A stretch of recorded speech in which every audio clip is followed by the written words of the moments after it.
Hey folks, how you doing? Welcome back. It's Charlie. It is Wednesday, May 23rd. Oops. I'm trying to do two things here at once, excuse me. Darn. It's about a little bit, I think after 1 o'clock. Fuddling around here with my other phone, trying to do two things at once. I can't multitask as well as I used to be able to. I am here at Memorial Park in Pasadena, on Walnut and Raymond. This is a very, very beautiful park. As I said, it is Memorial Park. It is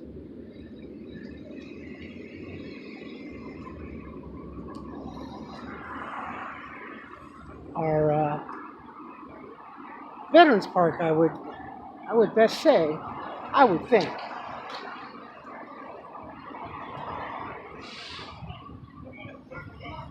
There is a Civil War memorial statue there. There is a tri-memorial over here.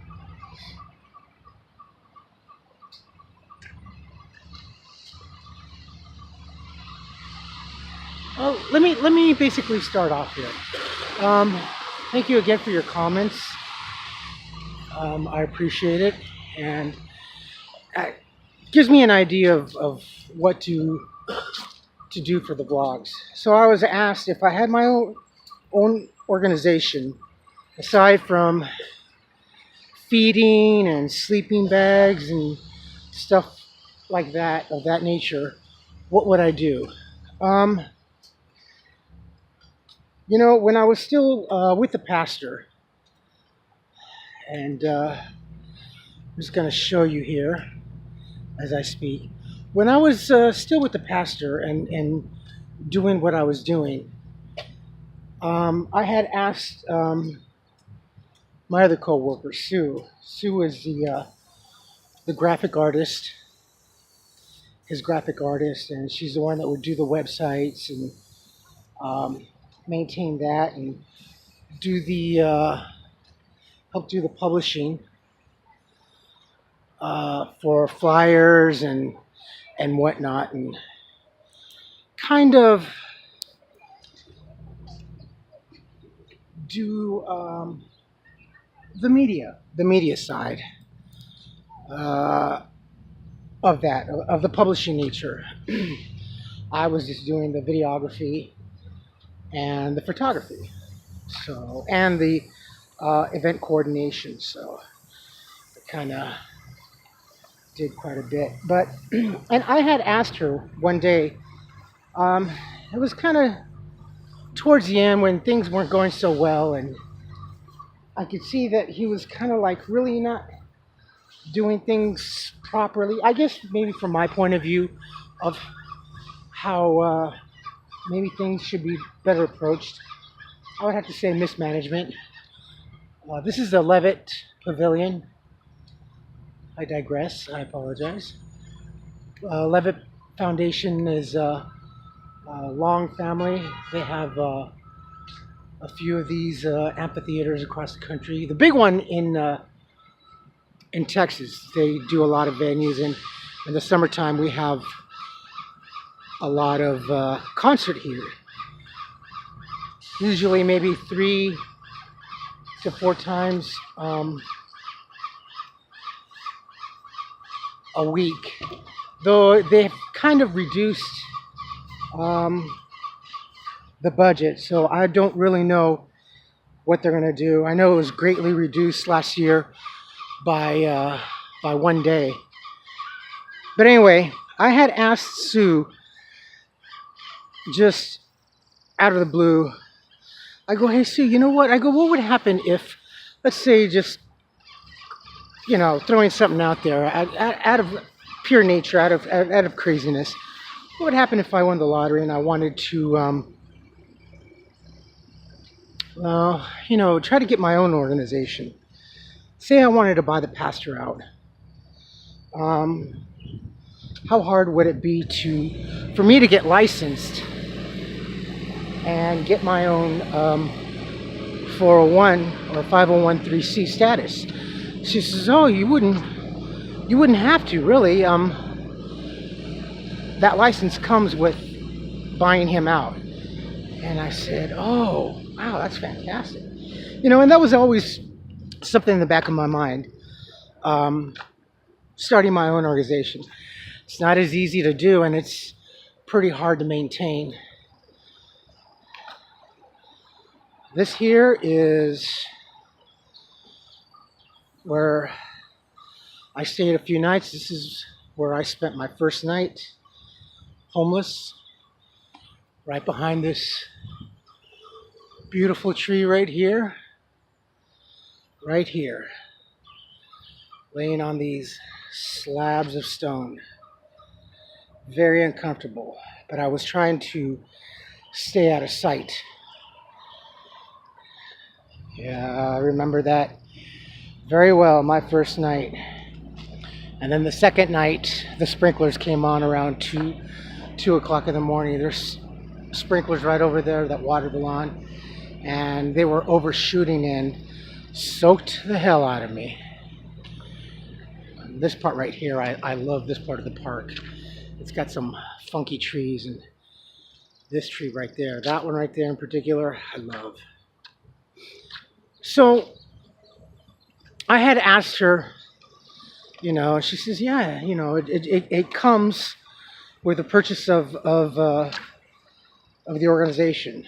You just got to do some paperwork and refile, and kind of like the whole change of ownership type of situation that you see when a business is being sold or bought out and stuff like that. So yeah, I had thought about that, about starting my own organization, and I really did want to do that.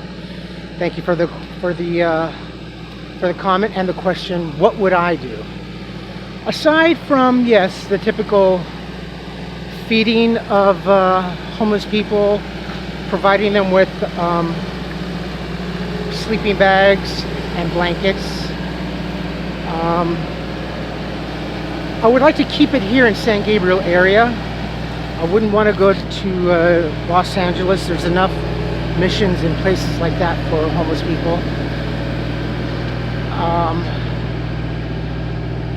I would want to keep it somewhere here in San Gabriel area. Maybe, I don't know, Alhambra or Temple City. Maybe buy a huge building. Probably keep maybe I would say somewhere in the neighborhood of maybe 30 to 40 beds, 20 for men, 20 for women, and actually maybe I would even cut that down. I'd keep it maybe to 40 or 50 with the availability of having a separate area for families, so that if especially if you're a single parent with children or a couple with children, you would be in your own area,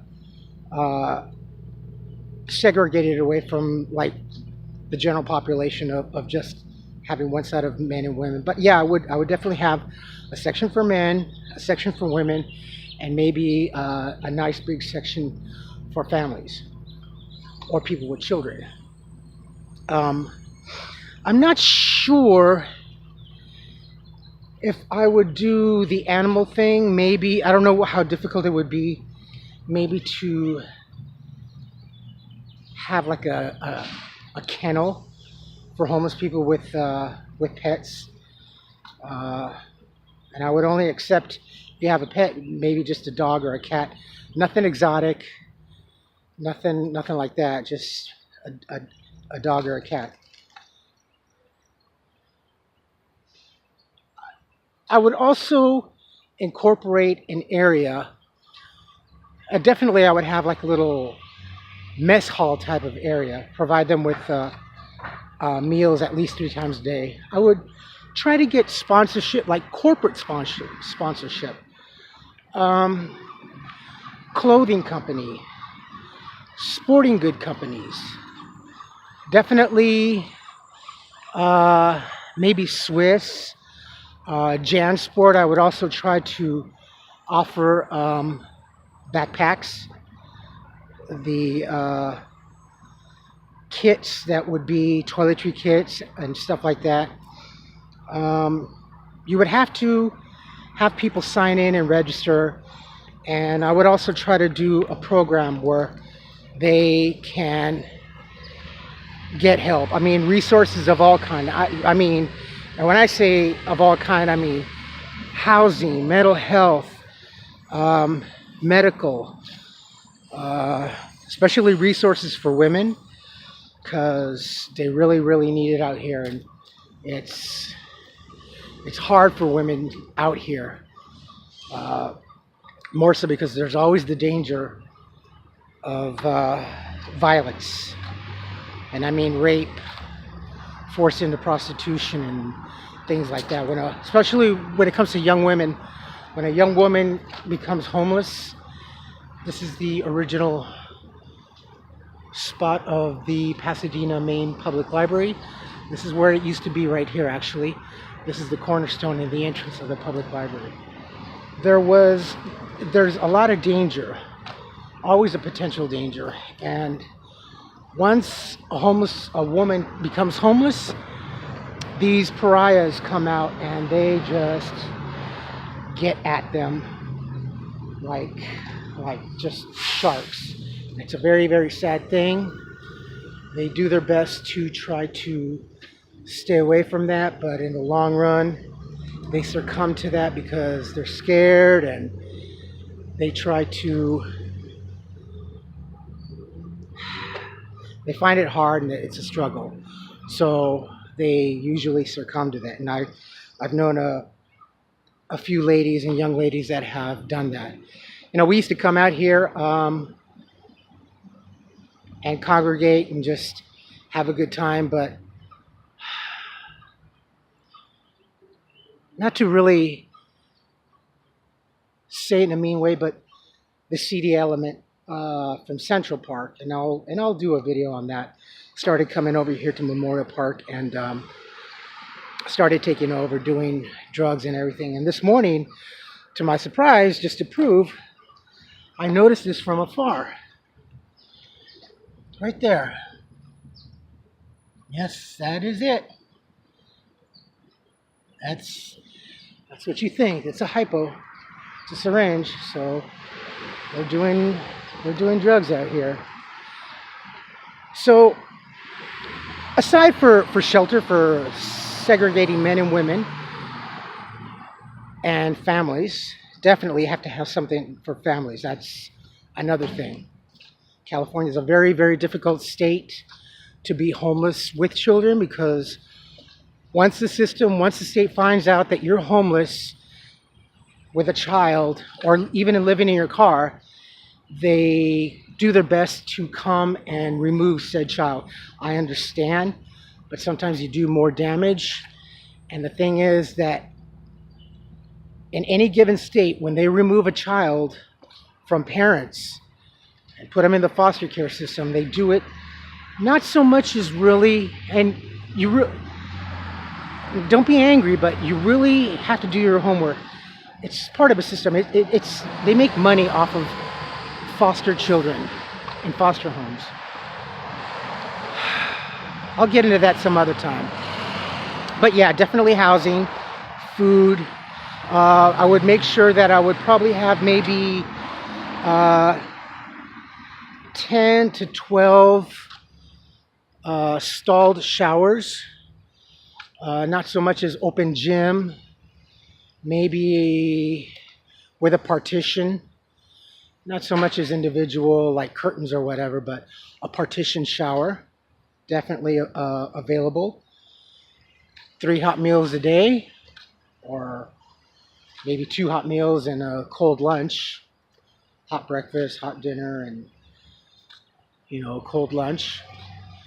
Coffee, because year round, especially in the morning, coffee is such a needed commodity. I would also like to incorporate um, a laundry facility.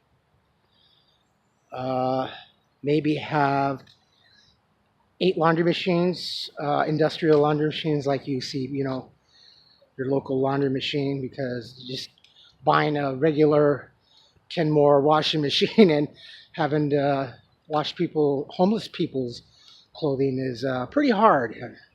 So you need something industrial, definitely. Yeah, laundry is one of the big things that people have the hardest time to get. I mean, just saving money. It's expensive to do laundry. I don't know if last time you ever seen what a wash costs. Where I go, it costs about $1.50, and then 25 cents for like 9 minutes of drying. And usually it's not so bad, but yeah, definitely laundry facilities with maybe soap. And again, I would have it so it's being sponsored, and not just corporate sponsorship, but also private sponsorship. Would definitely contact food corporations, Procter and Gamble, General Mills, hit them up for donations and stuff like that, because for them, honestly, it's all a write-off. So that, and the second hardest thing, aside from laundry, for a homeless person is storage. Storage is so important. I don't know what kind of locker system I would do, but I would definitely do like a locker system, free of charge. Again, I would corporatize that, get sponsorship. You'd be surprised how many companies are willing to do that, and a lot of organizations really don't do that. They try just to get things done via community. But if you do corporate sponsorship, then it's an easier thing. And even if you have to maybe put a label, sponsored by so and so, say Procter and Gamble or General Mills or whatnot, definitely that. Nice sized kitchen, yeah, definitely. Would love to have an industrial kitchen. And maybe now I would really go all out. I mean, I would spend the money for a decent sized piece of property and have a secured parking lot also, maybe to accommodate 10 vehicles, 10 mid-sized vehicles if you are living in your car. I don't know about RVing. You really wouldn't need a parking lot for RVing because they're self-sustaining, but definitely they're welcome to sleep in the facility. They would just have to find a place to park their RV or oversized van or whatnot. But yeah, have a safe place for them to park. I would have to say that if they do park in the parking lot, beautiful bougainvilleas, that you couldn't leave. I don't know about how I would feel about checking in now. Now I understand when I understand the methodology of when it comes to when you go into a shelter, you have to be in at the latest, say 6-7 p.m. and you can't leave the facility and then come back in. They do that for reasons, because they don't want you to, this is our metro station, our light rail. They do that for safety purposes. They do it so you've already checked in, let's say it's 6 p.m. Say maybe 8, 9 o'clock, you say you want to leave. Well, if you leave, you can't come back. Well, why the hell not? Well, because they say that and they do that because they don't know what you're going to do. And by that, I mean they don't know if you're going to leave the premises, go out and do drugs, or go consume alcohol, come back into the facility. And the great chance and possibility, more often than none, excuse me, then you might be inebriated or under the influence, and there's always a potentiality for a fight. Definitely have security cameras all over the place, recording 24/7 throughout the premises. I mean, kind of another reason why I think I would want to win the lottery, because see, that's always been in the back of my mind. Aside from me changing my lifestyle completely altogether, and yes, I've thought about doing the whole,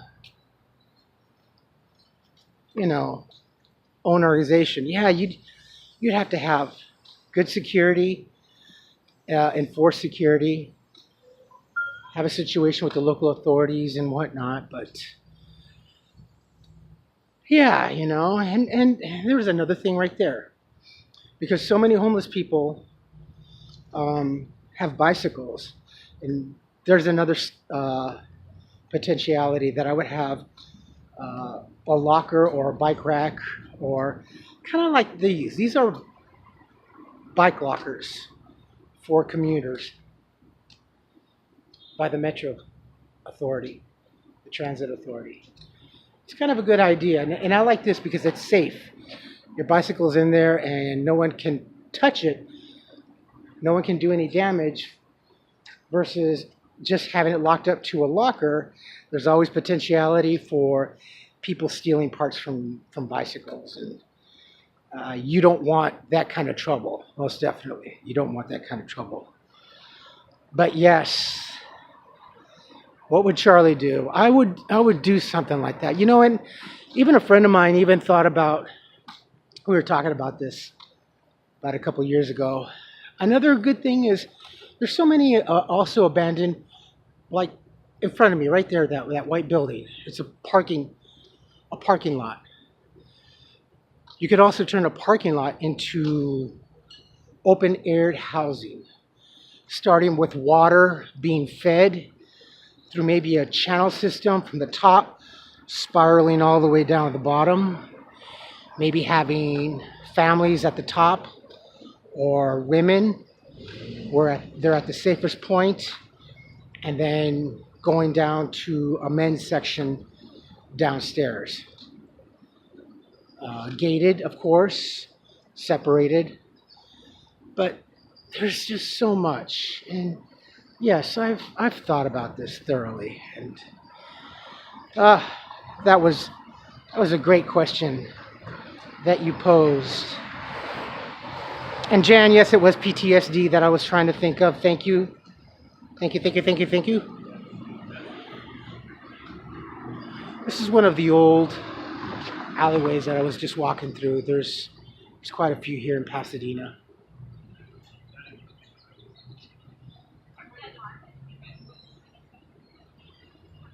But yeah, I've really given it a serious thought and always played with it back and forth in my mind,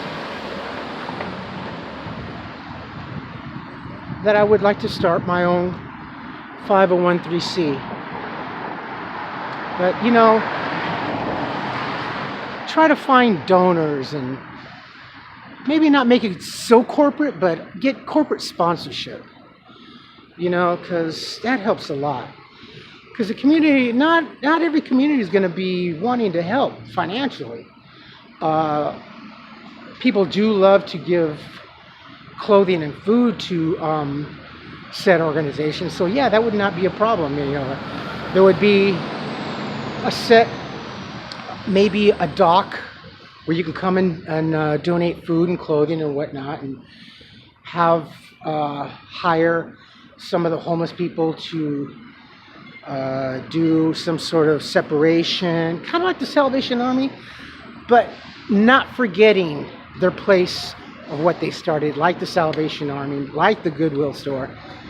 Because honestly, when was the last time you ever been to Goodwill or Salvation Army? Have you seen their outrageous prices? My God, they are almost retail prices for used clothing.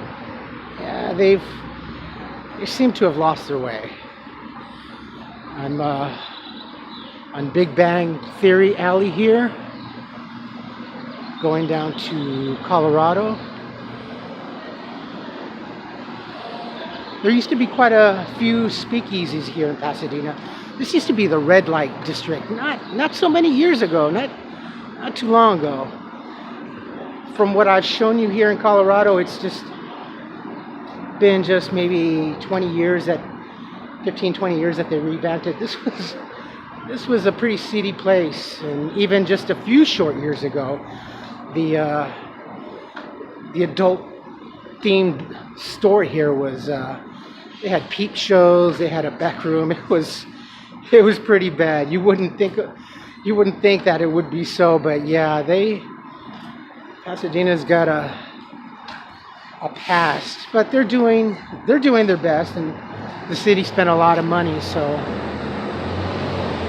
yeah. And see the bolts for the beams. These are beautiful buildings. Hi. Hi, how are you? Doing good. Oh. What? Hi. What's your name? Tammy. Tammy. How you doing? Good. I'm very good. I live right up the street. If you ever want to see really a very nice apartment building, it's called the Holly Street Village Apartment. Yes, I'm familiar with that. So, okay, so you passed by them before. Oh yes, I almost moved in there. It's right by Memorial Park. Yeah. I'm a native here. Yeah, you are? Yeah. Yeah, how long have you been here? Comedian. Oh, I was born and raised here. Yeah? Yeah. Oh, cool. So I do open mic at the Ice House. Oh, really? Have you heard of that? Have you heard of the Ice House? Yeah, actually, I was just actually doing a stream, but yeah, I saw you. So I'm a YouTuber, awesome. A YouTube creator. Yeah, awesame, cool. So yeah, I'll definitely check me out. No, you should come defiantly see me instead of definitely. Come see me. Oh, definitely. I used to do a little bit of stand up at the comedy club in Hermosa Beach. It's an outlet where I just love it. I mean, I'm a very bubbly, awesome person, and I just kind of I feel like at home whenever I do it, you know. Cool. So, well, then you will be on today's video on my channel later, awesome. A little bit later. What is your channel? Oh, it's listed on here? Yeah, it's... Okay, got it. Yeah. Got it. Awesome. Got it. Thank you. Have a beautiful day. You too. Because you know we don't strip unless we mean it. And I know my one sub who... We're going to have a piece at Barney's right now. Oh, okay. You want a piece of Barney's? Oh, she's quick to get the... That said how ironic, and I said even how ironic, that I don't do interviews with people, and it's like, they're just, you know,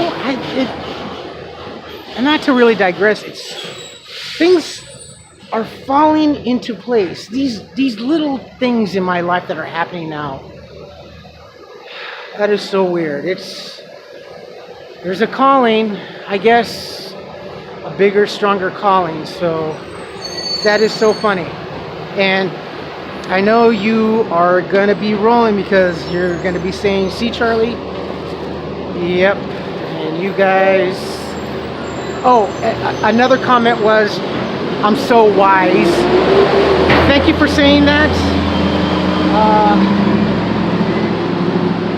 My wisdom. I don't know if I have wisdom. I would call it more along the line of street smarts and life smarts, things that I've learned and try to apply, succeeded and failed. I was a very impetuous young person, and yeah, that's so funny. That's oh, I have a couple of you subs that are probably rolling around on the ground. See, Charlie, you can do it. See? Yeah, I know. I guess there's a reason for that to happen, right? Yeah. Maybe it's God's hand on my shoulder, or pressing my back to push me forward. I don't know. I'll take whatever it is. I'll take it as a positivity, a different direction in my life. See, this is why I want to make things so aware. This is the way I can best help people. Just to inform you, not just about my life, but about the situation here.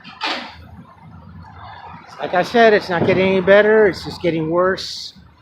And I don't know if we're ever gonna alleviate this awful disease, this economic plague of homelessness. It's just destroying too many people, and it destroys a community, a city, a state, and a country. That's the one thing that politicians do not, I don't think they understand, is that the harder and more expensive we make life, the more we destroy our own country. What are we going to do with homeless people? You can't keep doing this. So I'm walking down on South Raymond. This place opened up maybe 2 years ago, Neon Arcade. My addiction, video games. Video games. I had my Atari, I had my Intellivision, I had my Magnavox Odyssey. I played pinball, was like my best thing. And this place opened up not too long ago, 2 years ago. They just celebrated their 2-year anniversary. I think you can play per machine, but you're better off buying like the package. Say, I think maybe $5 or $10 for like a few hours worth of play, and you stay here all day. They do parties. Really, really fantastic place. It's just awesome.